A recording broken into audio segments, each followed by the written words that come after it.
Hello and welcome to EV Loop, powered by Carloop. I'm Adrian Maidment.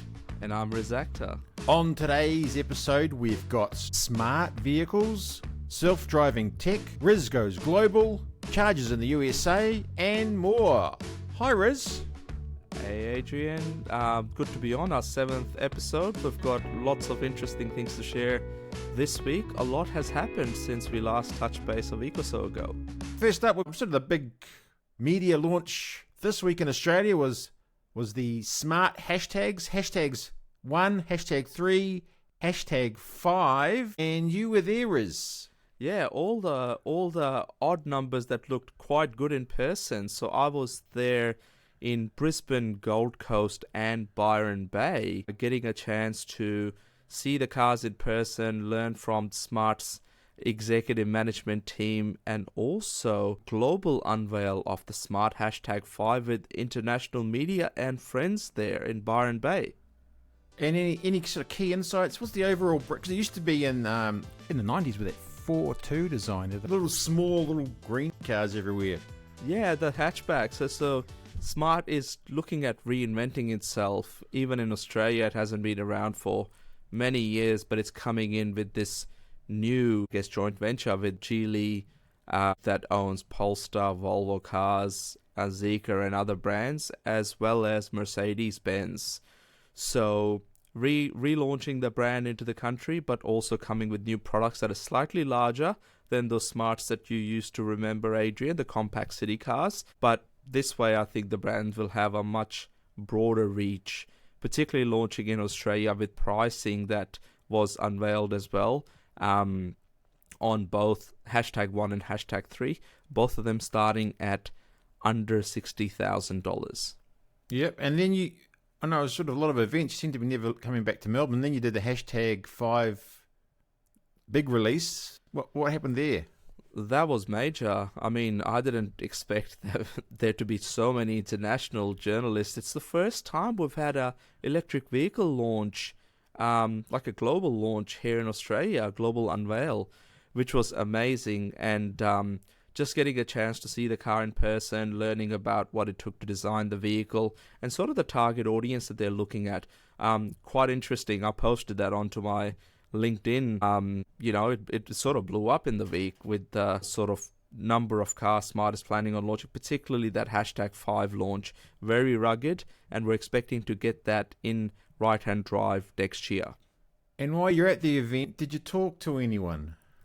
Yeah, I got a chance to meet the fellow Australian journalists and other people from the industry. But in particular, I came across Speedsters, which is a big Chinese automotive media company. And they gave me a bit of a Vox Pops type of interview. And now apparently I've gone global. And it's on Chinese social media everywhere, just getting my thoughts on Smart as a brand in Australia and the hashtag 5. And I've also seen a Canadian news story about you. As I said, gone global this week. Global, Riz, just global. Canadian Broadcasting Corporation reached out to me while I was in Byron Bay because of the tariffs that's being put on Chinese-made electric cars coming into Canada, and they wanted to know the Aussie experience around Chinese electric cars, and particularly interested in BYD, Smart, Zeekr, and Volvo. That's good. So I guess people can, if they're really desperate to fill a bit of time in the evening, they can find that somewhere. Yeah, on Canadian Broadcasting Corporation's If you're looking for website. That story, yeah, go to the Canadian Broadcasting website for that story if you've got nothing else to do. We'll try and leave a link in the description. Yeah, as well. we'll put a link in the description. That's a good idea. So we'll come back to reality. We'll leave that part of Riz's world and back to Australia. And this was a headline in the Driven saying EV forecast slashed as new vehicle standards allow car makers room to push hybrids. So I thought with those new standards, Riz, that there was going to be more EVs, less petrol sort of thing. And this headline is a bit not what I thought was happening.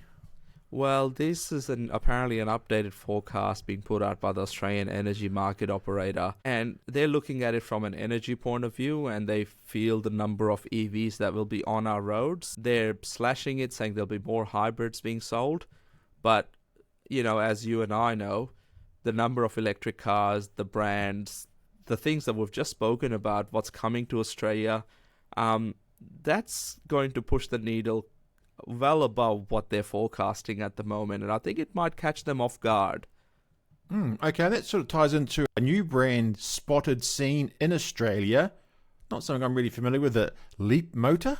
Leapmotor. Now, this is a really interesting story because Stellantis, which owns Jeep, Chrysler, and Maserati, and many other brands, Fiat, I think as well, basically formed a joint venture with Leapmotor, which is a Chinese affordable electric car startup. And they formed this thing called Leapmotor International, which basically allows Leapmotor products to be distributed by Stellantis' established network globally. And we have seen one here in Melbourne, which is quite exciting. So it's a mid-sized SUV, same size as sort of the Model Y. Looked pretty premium in those photos that were taken as it was driving around, I think, a freeway in Melbourne. So quite interesting to see. And this one obviously is backed by Stellantis, which knows a thing or two about selling cars. So yeah, only a matter of time before we see Chinese quality electric vehicles being distributed by large European global conglomerates like Stellantis. I thought you were going to say it's only a matter of time before we see them leave the market. Look, I missed an opportunity on that one. Yeah. Okay, well, it's every news story sort of seems to start with a joint venture with some Chinese company, doesn't it? But we'll go over China brand now that's not joint venturing. It's BYD, poster child of Chinese sales, and they've got a GT version of the Seal. A hot hatch. A hot hatch. How popular hot hatches were with, once upon a time with the Volkswagen Golf GTI. This is what BYD has just unveiled at the Chengdu Auto Show in, I guess, Chengdu this week. And it is going to be one of their first electric hatchbacks that is more sports car orientated. So can't wait to sort of see it in person, but it will be landing in Chinese consumers' hands before the end of this year. Sort of going to compete with the MG4 X-Power that we already get here in Australia. Yeah, that should be interesting.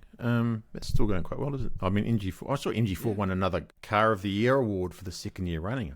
I think as an overall package for an electric hatchback, it's very hard to beat rear-wheel drive. The driving dynamics on the X-Power are really good. And the only thing they can improve on is possibly the software.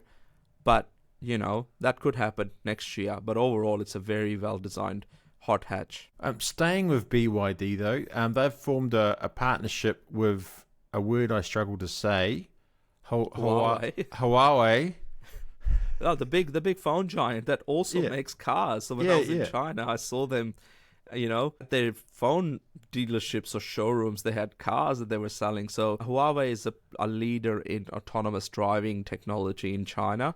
And I can see why BYD would want to do a joint venture with them to bring some of that technology and software in-house to improve their self-driving capabilities of BYD vehicles. So that's coming on the one of these sub-brand, isn't it? Some charging news coming out of the United States of America. We've got sort of two stories about charging repairs and then money for new chargers. Well, the charging industry, non-Tesla chargers in the US have had a bit of an rough start over the last couple of years with reliability issues, consumers not having enough confidence. So this repair program could help solve some of those issues that they've had and hopefully make chargers more reliable, giving EV drivers and future owners more confidence. And then the story around, I guess, new charging infrastructure funding, that's a big one as well. So, millions of dollars being put out nationally to install new chargers across the US. They're going to need it if they're going to have good EV adoption, same as I guess every other country, including Australia right here. The news story is saying it's $521 million for new chargers. I think it's time for a Tesla rumour. What do you got in your Tesla rumour hat today, Riz? Multiple rumours. They're talking about the Model 2, the more affordable model, more information potentially to come on that front, as well as the upgraded Model Y. And then in between, somewhere there is the Model Y with 7 seats. So that's apparently being produced already for markets like Europe and Australia out of Shanghai.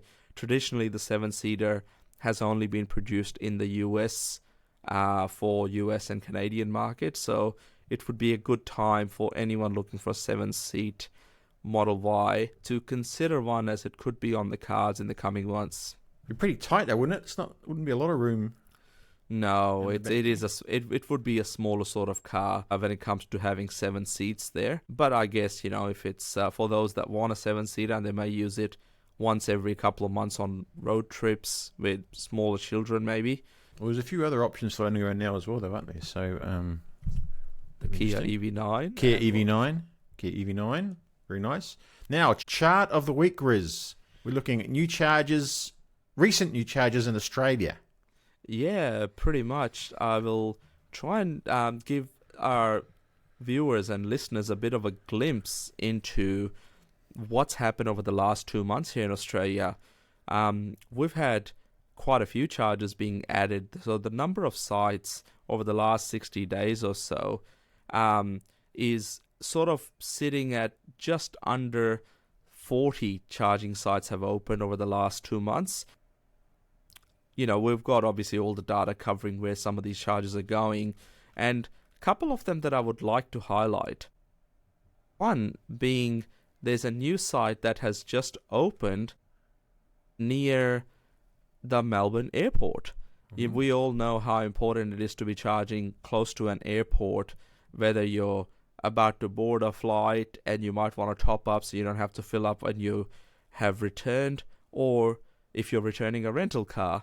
So a new EV network site just opened near Melbourne Airport, which is good to see. And then even in Sydney, there's a couple of new sites that have sort of started to open. One in particular is at the Willowdale Shopping Centre, west of Sydney. Moving up further north in Queensland, there's been quite a few that have been added. One in between Brisbane and Gold Coast, a BP Pulse site, has opened up at Stapleton, a bit of an industrial area. Staying to sort of the south side, we've got another one being added there in McGregor, and then a bit north of Brisbane in Chermside as well, at Robinson Road Marketplace in Aspley. So yeah, I think the number of fast charging sites across Australia is growing, and it's good to be able to see and keep a track of what's going on out there. So yeah, all of that data and insights, we want to make sure we share that with our viewers and listeners right here on EV Loop. That's good. Is there a general trend of pace? Is there a pace increasing at the moment, or is it Yeah, it's quite interesting. I think we're sort of averaging around, 20 sites a month. But as we get closer to Christmas, Q4 is usually the big rush to open all these sites before the big holidays and the big break where everybody will be doing road trips. So 20 to 30 sites being averaged, but then as we get closer to Christmas, that might be 30 to 40 sites. So expecting our charging network to roughly double again before the end of this year. So that's quite exciting to see. And so we'll move on to some upcoming events in the EV calendar, Riz. Yeah, first up, we will be getting guests on EV Loop's podcast very shortly. Industry experts sharing their perspective and where they think things are going here in Australia, and some of those trends will be shared right here on EV Loop, as well as on our podcast as well.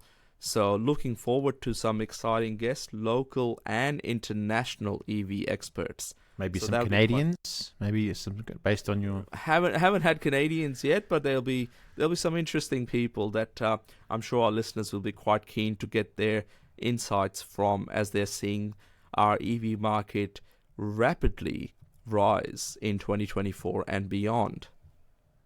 And the Mobility Live. Yes, we've got Mobility Live coming up in October. Before that, there's the NRMA EV Drive Day in St. Ives in Sydney that I will be attending, giving a talk to fleet managers on the rise of Chinese EVs and particularly the light commercial vehicles, and a couple of car launches also coming up that we may let our listeners know in the coming weeks or so, particularly as I venture out to different parts of Australia to attend them. For those that are interested in staying sort of up to date, feel free to connect with myself or the Carloop LinkedIn page, but we'll also aim to share them here on EV Loop. Like, subscribe, share, ring the bell. That's right. All the call to actions. All the call to actions. And just summing up, sort of an opinion. Back in Canada, they've slapped large tariffs on the Chinese car makers. Oh, yeah. As I sort of mentioned on the Canadian Broadcasting Corporation interview, that it's going to just hinder things and make it a bit more difficult for Canadian consumers to experience affordable quality electric cars. And I think it may slow things down, but on the other end, it could accelerate things here in Australia. So something worth keeping an eye on. Okay, Riz, thanks very much. Thanks, Adrian. See you next week. See you next time.